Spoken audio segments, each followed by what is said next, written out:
টি-20 বিশ্বকাপের পরপরই মাঠে গড়াবে কানাডার গ্লোবাল টি-20 লিগ। 25 জুলাই পর্দা উঠবে টুর্নামেন্টটির, যা চলবে 11 আগস্ট পর্যন্ত। ব্রাম্পটনের মাঠে গড়াবে টুর্নামেন্টের সবকটি ম্যাচ।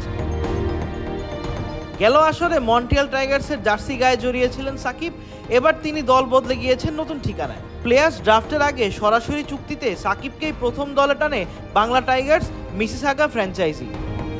এটি গ্লোবাল টি-20 লিগের চতুর্থ আসর। এরপর ফ্র্যাঞ্চাইজিটি দলে ভেড়ায় পাকিস্তানের ইফতেখার আহমেদকেও। আফগান ওপেনার রহমানুল্লাহ গুরবাজ ও নামিবিয়ার ডেভিড উইসেও খেলবেন সাকিবের দলে।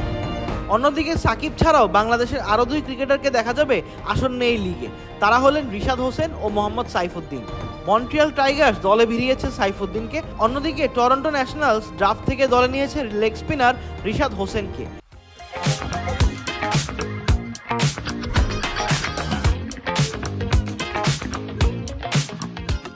এবারে প্রথম ফ্র্যাঞ্চাইজি লিগ খেলবেন সাইফুদ্দিন এবং রিশাদ। চলতি বিশ্বকাপে আলো ছড়ানো পারফরমেন্সের সুবাদেই কানাডা লিগে দল পেয়েছেন রিশাদ।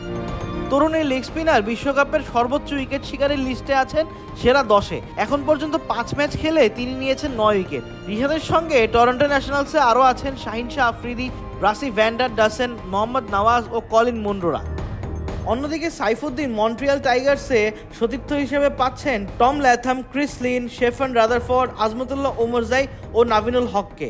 চতুর্থ আসরে দলটিকে নেতৃত্ব দিবেন Chris Lynn. Abid Mohammad, Crick frenzy.